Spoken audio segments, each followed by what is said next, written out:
Hi guys, c'est parti pour la review des issues 177 et 178 de The Walking Dead.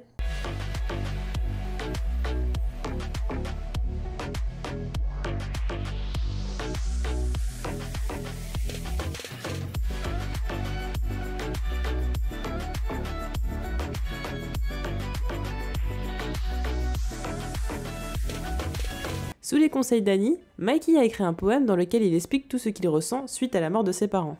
Rick est impressionné par la beauté des mots employés par le jeune homme et se sent chanceux qu'il ait partagé cela avec lui. Mikey souhaiterait que Rick en fasse de même pour faire le deuil d'Andrea, mais ce dernier lui répond qu'il ne saurait pas par où commencer. Alors que des gardes de la colline constatent que tout semble paisible à l'extérieur, Eduardo se rend dans la réserve d'armes et y surprend deux personnes passant un moment très intime. Il s'agit de Maggie et Dante qui cachent leur idylle au regard de tous. Maggie est terrifiée à l'idée que cela se sache, elle avoue à Dante avoir honte d'elle avant de prendre la fuite en s'excusant, ce que Dante ne comprend pas. Sébastien, le fils du gouverneur Pamela Milton, ainsi que sa petite amie Kayla, sont allés dans la nature pour passer un moment seuls tous les deux. Néanmoins, alors qu'ils s'embrassent et veulent aller plus loin, des rôdeurs viennent se joindre à la fête. Heureusement, l'officier Mercer est là pour les sauver, juste à temps armé de sa machette. Les deux tourtereaux sont effrayés et Sébastien demande aussitôt des comptes à Mercer, n'était-il pas supposé les surveiller ? Kayla est choquée d'entendre cela car Mercer était sur le point de les voir tous les deux en plein acte. Sébastien se justifie en expliquant qu'étant donné qu'il est le fils de la gouverneure, il y a forcément toujours un garde qui surveille ses arrières. Il en profite ensuite pour sermonner l'officier car selon lui, il devait le protéger à distance pour que sa copine n'ait pas connaissance de sa présence. Mercer acquiesce, il s'excuse, alors que le pauvre homme a sauvé la vie du jeune couple menacé par bien plus de rôdeurs qu'il ne le pensait. Michonne arrive dans la maison d'Elodie, les deux femmes se regardent longuement avant de se jeter dans les bras l'une de l'autre en sanglotant. Michonne est heureuse de voir sa fille qui a tellement grandi et a l'impression que cela n'est pas réel. Elodie explique qu'elle est arrivée au Commonwealth depuis bientôt 4 ans, qu'elle aime bien vivre ici, et que pour elle, aucune personne ne peut dire qu'elle est quelqu'un de bien, pas même elle-même. Michonne s'excuse de ne pas avoir été là pour elle depuis le début. Elle explique qu'elle a tenté de les retrouver, mais que lorsqu'elle est arrivée chez leur père, ses filles étaient déjà parties. Elodie la rassure en lui disant qu'elle ne lui en veut plus pour cela. Michonne s'interroge, Colette est-elle aussi au Commonwealth ? Elodie annonce la mauvaise nouvelle. Colette n'a pas survécu. Et elle lui explique ce qu'il s'est passé. Un an avant d'arriver au Commonwealth, elles ont vécu au nord du Kentucky. Cependant, il y avait un groupe de personnes mal intentionnées qui les protégeaient en échange de donner leur corps. Colette n'a pas accepté, c'est la raison pour laquelle elle est morte, mais Elodie a accepté de se soumettre et les a tous tués par la suite. Depuis, ce souvenir n'arrête pas de la hanter. Le gouverneur Milton explique au groupe de jeunes que lorsque Michonne reviendra, elle leur parlera et qu'ensuite ils seront libres de rester ou de s'en aller avec leurs armes. Soudain, Sébastien arrive furieux, ce qui provoque l'interrogation de sa mère. Sébastien explique que Mercer a tout gâché et qu'il n'a pas été capable de rester caché. Pamela essaye de lui trouver des excuses mais Sébastien ne veut rien entendre, car selon lui, sa mère est du côté de Mercer. Pamela ne sait plus où se mettre et demande des explications à Mercer. Celui-ci tente de se justifier. Il avait prévenu Sébastien de ne pas aller si loin, par conséquent, il a fait ce qu'il a pu pour rester caché et les protéger, mais les rôdeurs étaient bien trop nombreux. Pamela est furieuse, car il est pour elle inadmissible que son enfant ait été en danger sous la surveillance du meilleur soldat du Commonwealth. Cela n'en restera pas là puisqu'elle lui annonce qu'ils en rediscuteront plus tard. Mercer se change aux côtés d'un autre soldat. Tous les deux trouvent que le comportement de Sébastien est pathétique et humiliant pour Mercer. Le soldat tente de convaincre Mercer. Dès qu'il sentira que c'est le bon moment, il n'aura qu'à faire un signe aux autres soldats et ils agiront. Mercer répond que ça n'est pas nécessaire, ils ont seulement à rester assis et à les laisser se faire tuer, ainsi ils n'auront pas de sang sur les mains. Alors que les deux hommes étaient sur le point de continuer leur discussion, ces derniers se rendent compte que Siddiq a entendu leur conversation. Siddiq est effrayé et fait croire qu'il n'a rien entendu du tout. Mercer le rassure, il lui explique qu'il est le chef de l'armée, que ce qu'il a entendu n'est pas ce qu'il paraît, mais qu'ils étaient seulement en train d'évacuer la pression. Il apprécie le gouverneur et se sent reconnaissant de tout ce qu'il a fait, cependant il considère que son fils est un idiot et qu'il rendrait fou n'importe qui. Mercer sait que Siddiq ne les espionnait pas et lui dit que tout va bien. Dante avoue à Maggie avoir toujours su qu'elle aimait sa persévérance. Maggie lui répond que ce n'est pas la pire chose au monde de se sentir vraiment aimé par quelqu'un et elle sait qu'il est sincère. Soudain, la porte s'ouvre, laissant entrer Sophia sous le choc, demandant à Maggie si elle couche avec Dante. Maggie est prise de court et elle lui dit que son comportement est inacceptable. Sophia surenchérit en répondant que ce n'est pas aussi inacceptable que d'être une fille facile, avant de s'enfuir en pleurant. Maggie retrouve Sophia dans sa chambre, cette dernière est en sanglots. Elle pense que si sa mère n'aime plus Glenn, cela veut dire qu'elle ne l'a probablement jamais aimé, elle non plus. Ou qu'un jour du moins, ce ne sera plus le cas. Puis elle ajoute qu'elle déteste Dante, que c'est un idiot et qu'il n'a rien de comparable avec Glenn. Maggie se veut rassurante. Elle lui explique qu'elle aimera toujours et qu'elle est toujours une enfant. Par conséquent, cela ne la regarde pas. Maggie aime toujours Glenn, cependant il est mort et par la suite, elle est restée seule pendant très longtemps. Dante la rend heureuse et elle mérite de l'être car elle ne s'est pas sentie bien depuis si longtemps. Sophia est en colère car tout le monde semblait être au courant et faisait des blagues à ce propos pendant qu'elle s'occupait d'Archel. Elle s'est énervée après toutes ces personnes en leur disant que cela était faux et se sent à présent stupide. Sophia ne comprend pas pourquoi sa mère ne lui en a pas parlé. Maggie s'excuse et lui avoue que les choses sont allées très vite et qu'elle ne connaît pas encore la nature de leur relation. Sophia demande donc s'il s'agit d'une aventure, ce à quoi Maggie répond qu'elle ne sait pas encore mais qu'elle la tiendra au courant.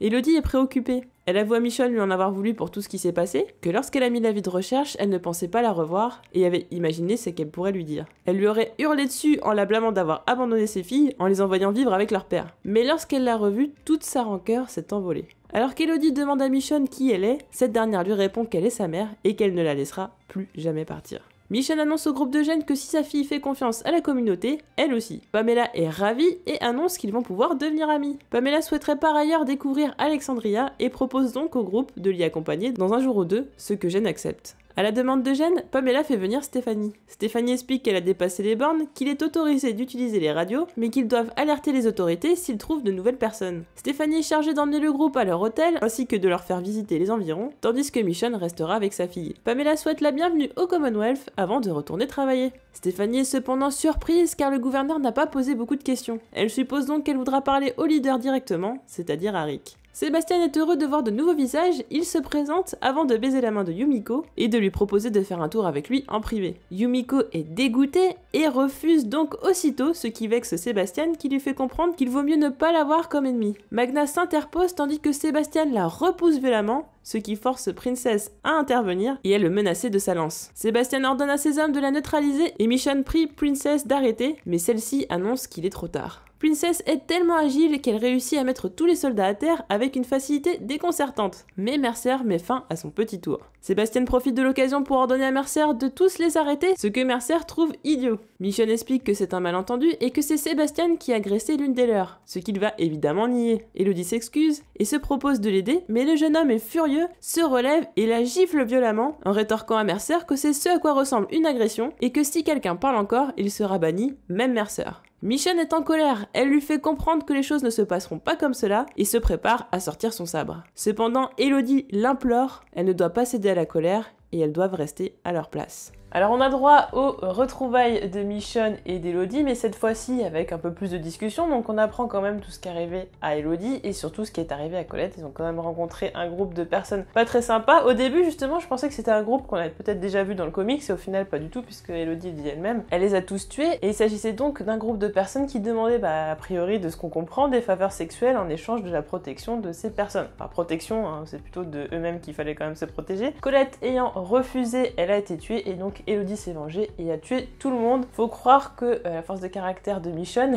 est quand même assez héréditaire. C'est vrai que si on se met à la place de Michonne, c'est quand même très difficile d'entendre ça de la part de sa fille. Ça veut dire que déjà elle se sent coupable d'avoir laissé ses filles chez leur père et en plus elle apprend déjà qu'elle a pas pu les sauver quand l'apocalypse est arrivé. Elle apprend ensuite qu'il est arrivé tout ça, donc forcément la culpabilité est doublée. Mais maintenant Michonne veut tout faire pour se rattraper et lui dit que de toute façon elle sera toujours là pour elle, elle ne l'abandonnera plus jamais. Ce qui veut donc dire que Michonne va donc rester au Commonwealth, elle ne retournera donc pas à Alexandria, alors que le gouverneur veut faire le voyage pour aller rencontrer le leader d'Alexandria, c'est-à-dire Rick. Donc on peut s'attendre dans quelques temps à une confrontation entre Rick et le gouverneur. Est-ce que ça va bien se passer? Je ne sais pas, sachant qu'il se passe quand même beaucoup de choses en ce moment, et surtout à cause du fameux Sébastien, hein, le fils de la gouverneure, qui semble être le gros méchant du moment. C'est clairement lui qui est nocif et qui peut faire arriver de gros problèmes, puisqu'il provoque quand même des tensions avec Mercer, c'est-à-dire que Mercer, c'est le pauvre homme, alors lui, il va aller aider Sébastien à pécho sa copine et tout, en pleine campagne et tout, ce que le mec, il peut pas du tout faire dans l'enceinte du Commonwealth, c'est protégé, non, faut qu'il aille à côté de la forêt et tout, là où c'est super dangereux, donc très loin. Et en plus, Mercer doit être assez loin pour que la copine de Sébastien ne se rende pas compte que Mercer observe tout, puisqu'il doit surveiller Sébastien et donc justement assurer sa sécurité. Donc c'est quand même une tâche qui est quand même ingrate pour la personne qui est censée être le meilleur soldat du Commonwealth, c'est-à-dire qu'au lieu qu'on lui donne des tâches assez intéressantes et avec beaucoup de responsabilités. Non, on le fait, comme le dit son collègue, il devient le babysitter du fils de la gouverneure, donc c'est quand même assez de mauvais goût, mais bon, il accepte, il n'a pas le choix, c'est quelqu'un qui est totalement soumis, parce que comme il le dit, il est très reconnaissant pour tout ce qu'a fait la gouverneure, donc techniquement il lui ferait pas de mal. Mais par contre le fils, c'est notre histoire. On a donc à la fin d'issue 177 une fameuse conversation que va entendre Siddiq. Siddiq qui est vraiment un gros boulet, qui est toujours, je sais pas, lui il va finir par mourir parce que finalement il fait toujours des choses qu'il ne faut pas. Là il se retrouve au mauvais endroit, au mauvais moment. Il va d'ailleurs se faire menacer, ce qui n'est pas pour nous déplaire. Je pense que c'était grandement mérité. Au bout d'un moment, il fallait que le karma y revienne parce que là c'était pas possible. Mercer et ses collègues, parce qu'il semble quand même qu'ils sont beaucoup à détester Sébastien, peuvent projeter de laisser tout le monde mourir. C'est Mercer qui le dit. Alors autant son collègue il est un petit peu plus virulent, il dit oui mais t'as juste un mot à dire et on va agir, alors que Mercer dit de toute façon on a qu'à laisser se faire tuer. Au final ils peuvent très bien faire semblant de les protéger et les laisser se faire tuer, donc ça veut dire quand même aussi à gouverneur. Donc est-ce qu'il y a quand même un double discours, c'est-à-dire que effectivement il est peut-être reconnaissant envers ce qu'a fait le gouverneur, mais au final vu que son fils est un ingrat et vu comment elle aussi le traite, parce que du coup comme Sébastien n'est pas content du fait que Mercer était obligé d'intervenir, parce qu'effectivement Sébastien était en danger, c'est totalement débile, Sébastien était en danger, Mercer a sauvé la vie du couple, surtout qu'en plus c'est Sébastien qui a mis quand même le couple en danger puisqu'il allait très très loin, donc c'était très dangereux. C'est lui qui se met en danger avec sa copine, c'est Mercer qui va écoper, et qui plus est, comme la gouverneure ça a l'air d'être un peu une mère poule, ou plutôt une mère qui se laisse faire par son fils pour égater, bah du coup elle prend le parti de Sébastien pour éviter peut-être l'escalade d'autres problèmes, peut-être que le gamin il est totalement incontrôlable, c'est ce que j'ai vraiment l'impression. Mercer va donc par la suite en prendre plein son grade, alors que lui, il a fait ce qu'il fallait. Donc on sent que du côté de Mercer et des soldats, il y a quand même une grande rancune, il y a quand même une grande haine envers cette personne qui est Sébastien, et ça ne va pas être les seules personnes, puisque Sébastien va provoquer un autre conflit, c'est-à-dire qu'il va essayer de draguer Yumiko, alors que Yumiko ne veut pas du tout, donc le mec carrément c'est un harceleur sexuel, il n'y a pas de... voilà, carrément il dit oui tu veux faire un tour avec moi, enfin voilà. En privé c'est très très clair ses intentions, c'est est-ce que tu veux qu'on aille faire des trucs un petit peu plus loin. Quand elle refuse, le mec il comprend pas, parce qu'en fait il a tellement de privilèges, et c'est ça la question, comment se fait-il que ce gamin a autant de privilèges alors qu'il n'est que le fils d'eux dans ce nouveau monde. Normalement pour moi il n'y a pas de privilèges comme ça, c'est-à-dire que normalement les gens doivent gagner le respect des autres, un leader doit gagner justement son poste, donc peut-être que la gouverneure avait déjà ce poste avant et qu'effectivement Sébastien était déjà un gamin pour égater. Je pense que c'est plutôt ça, contrairement à Rick par exemple, Rick a gagné le respect des autres et qui est devenu leader naturel, ce qui fait que Carl n'a pas été pour égater, c'est-à-dire que même s'il a eu quelques petits soucis psychologiques à certains moments, bon, maintenant c'est quelqu'un d'équilibré, sauf que voilà, Sébastien, à lui, il a toujours été couvé par sa mère, il a toujours eu des privilèges a priori, et pense qu'il peut avoir ce qu'il veut quand il veut, et notamment des femmes comme Yumiko, donc forcément ça plaît pas du tout à Magna, mais ça plaît pas non plus à Princess qui est un personnage que j'aime beaucoup, qui en plus fait de l'humour, et en plus est très très forte au combat, c'est-à-dire que les soldats n'ont vu absolument rien venir, et même Michonne et Bouche Bée, j'ai beaucoup aimé, et ça veut dire aussi quand même qu'elle tient beaucoup aux membres du groupe, et donc elle s'est bien intégrée. Sébastien va ensuite gifler Elodie alors que celle-ci essaye de l'aider, c'est-à-dire que Elodie comprend que c'est quelqu'un qui est intouchable et que du coup on ne peut pas avoir de conflit avec lui et qu'il aura toujours raison, qu'il gagnera toujours. C'est la raison pour laquelle lorsque Michonne va vouloir se venger, elle va dire que de toute façon il faut qu'elle reste à leur place, elles ne peuvent rien faire du tout. Elodie l'implore parce qu'elle connaît les conséquences, mais moi quand j'ai vu Elodie se faire gifler, je me suis dit mais là Michonne elle va trancher la tête de Sébastien direct, ça va pas durer 36 secondes. Au final elle en a pas eu le temps et sa fille l'a imploré de ne pas le faire, et justement je pense que c'est la seule personne qui peut la calmer, mais ça va pas durer longtemps, et je pense que Michonne a la rancune tenace, et ce qui fait que pour la suite ça augure quand même des choses assez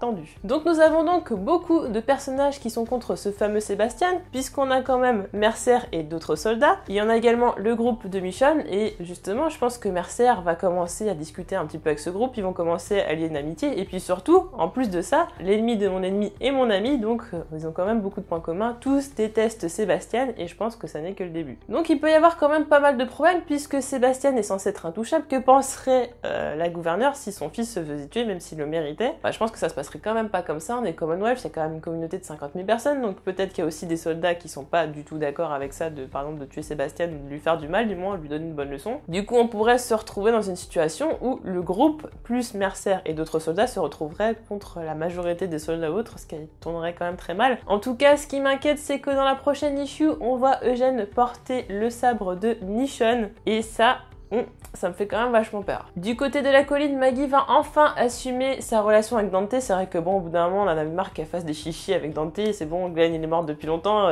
T'as respecté quand même le délai, voilà, on va dire de décence entre guillemets. C'est-à-dire que voilà, si elle s'est terminée un mois après avec quelqu'un, bon, c'est sûr que tout le monde aurait trouvé que c'était quelqu'un de pas très très bien. Mais bon, là, ça fait quand même un paquet de temps quand même que Glenn est mort. Ça fait quelques années maintenant. Donc effectivement, comme elle a dit, elle a le droit d'être heureuse. Sauf que effectivement, Sophia le prend assez mal parce que depuis Glenn, il n'y a eu personne d'autre qui a pris la place de son père. Et il se trouve qu'en plus, Dante, elle apprécie pas trop parce que, justement, pour elle, il est un petit peu puéril, il est un peu idiot, donc forcément, c'est pas trop le truc. Et surtout, Sophia n'a pas du tout digéré le fait que sa mère ne la prévienne pas. Voilà, ils ont quand même une relation très très proche. Sa mère lui demande quand même beaucoup de choses, c'est-à-dire qu'elle est quand même jeune, elle doit s'occuper quand même de son petit frère. Et néanmoins, sa mère ne prend pas le temps de lui expliquer ce qui se passe dans sa vie. Tout le monde est au courant, tout le monde fait des blagues sur ça, sauf elle. Ça la met dans une hystérie pas possible. En tout cas, Maggie elle-même n'est pas sûre de ce qui se passe entre Dante et elle. Je pense que vraiment elle est amoureuse de lui, mais elle essaie de se protéger un petit peu et aussi de rassurer Sophia qui pourrait très bien ne pas l'aimer du tout et même jamais. Si jamais Sophia ne changeait pas d'avis, qu'est-ce que devrait faire Maggie? Ça c'est le souci. Donc je pense que pour l'instant elle se protège, elle dit que c'est peut-être une aventure, qu'elle est pas sûre, mais qu'on sait jamais. J'ai bien aimé le fait que Sophia et Carl en parlent parce que Carl a quand même perdu sa mère et puis Rick s'est remis par la suite avec d'autres femmes, dont Jessie et ensuite Andrea, donc c'est vrai qu'il peut quand même parler sur le sujet et donner des conseils. Donc je trouve que ça donne encore un petit lien de fraternité, mais bon, je pense que justement le fait qu'ils discutent peut-être encore de ça plus tard dans l'avenir, ça a posé des problèmes par rapport à Lydia qu'on n'a pas vu dans ses issues, qu'on va sûrement revoir bientôt, et qui en plus est très jalouse de Sophia. N'hésitez pas à me dire en commentaire ce que vous avez pensé de ces deux issues, vos théories pour les prochaines, et on se retrouve très vite pour d'autres vidéos. Salut!